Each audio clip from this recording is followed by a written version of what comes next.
మంత్రి సీతక్క సంచలన వ్యాఖ్యలు చేశారు. హాస్టల్స్ లో ఫుడ్ పాయిజన్ ఘటనల వెనుక కుట్ర ఉందని అనుమానాన్ని వ్యక్తం చేశారు. కుట్ర ఎవరు చేశారనేది త్వరలోనే బయట పెడతామని వెల్లడించారు. కుట్రదారుల వెనుక అధికారులుంటే వారిని ఉద్యోగాలు తొలగిస్తామని తెలిపారు. ఈ ఘటనలో కాంగ్రెస్ ను కావాలని రాజకీయ పార్టీలు బద్నం చేస్తున్నాయని ఆరోపిస్తున్నారు ఆమె.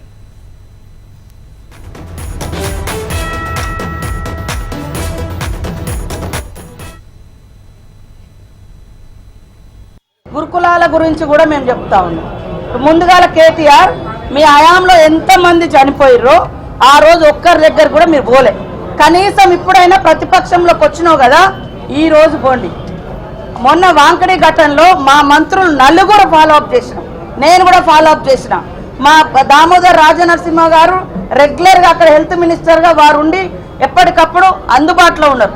ఇద్దరు మినిస్టర్లు అక్కడ చేసిండ్రు. ఇంకా మేము పోలే మా నలుగురు మినిస్టర్లు అక్కడ నిరంతరం చేసినాం.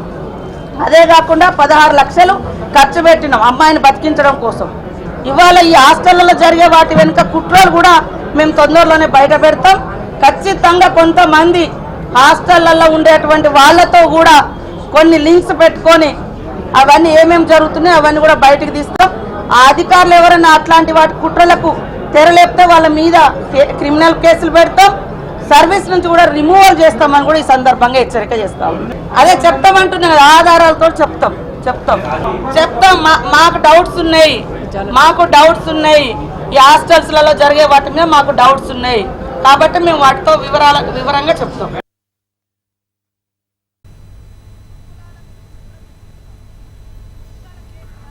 పలు హాస్టళ్లలో ఫుడ్ పాయిజన్ ఘటనకు సంబంధించి మంత్రి సీతక్క చేసిన వ్యాఖ్యలకు సంబంధించి మా ప్రతినిధి ప్రేమ్ మరింత సమాచారం అందిస్తారు. ప్రేమ్.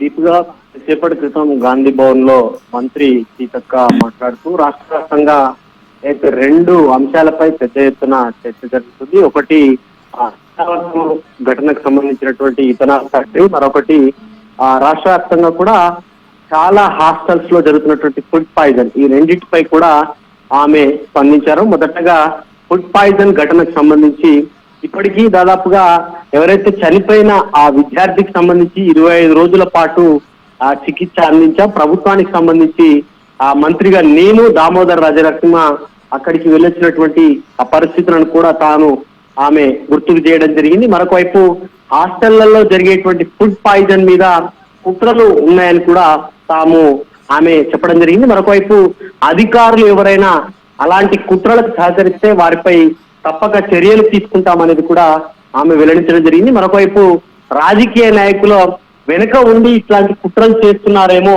అని ఆమె తమ అనుమానాన్ని అయితే వ్యక్తం చేయడం జరిగింది. మరొకవైపు ఇక దిలావర్పూర్ ఘటనకు సంబంధించి ఏదైతే మాజీ మంత్రి కేటీఆర్ చెప్పినట్టుగా కేటీఆర్ కు అక్కడి రైతుల మీద చిత్తశుద్ధి ఉంటే దిలావర్పూర్ రైతులకు అక్కడికి రావాలి, మేము కూడా చర్చకు వస్తారని కూడా ఆమె చెప్పడం జరిగింది. మరొక వైపు 2022లోనే ఇథనాల్ ఫ్యాక్టరీకి సంబంధించినటువంటి అనుమతులు వచ్చాయి. అప్పుడు అనుమతులు ఉన్నటువంటి ప్రభుత్వంగా బీఆర్ఎస్ బీజేపీ ఇద్దరు కూడా ఆ కంపెనీకి ఒప్పుకోవడం జరిగింది. మరొక వైపు మాజీ మంత్రి తలసాని శ్రీనివాస్ యాదవ్, తలసాని వియంకుడు సుధాకర్, తలసాని కుమారుడు ఇద్దరు కూడా కంపెనీకి డైరెక్టర్లుగా ఉన్నారంటూ ఆమె చెప్పడం జరిగింది. దీనిపై అసెంబ్లీలో కూడా చర్చకు సిద్ధమని చెప్పింది. మరొక వైపు కేటీఆర్ కు సవాల్ కూడా విసిరించి దీనిపై ఎవరు పర్మిషన్ ఇచ్చారు, ఎవరు ప్రభుత్వంలో వచ్చింది, దానికి చర్చకు సిద్ధంగా ఉంటే దిలావర్పూర్ కు రావాలని చెప్పి రైతుల సమస్యలను మేము చర్చ చేస్తామని చెప్పేసి కూడా మంత్రి సీతక్క మాజీ మంత్రి కేటీఆర్ కి అయితే సవాలు విసిరారు. Deepika. Right Prem, thanks for the updates.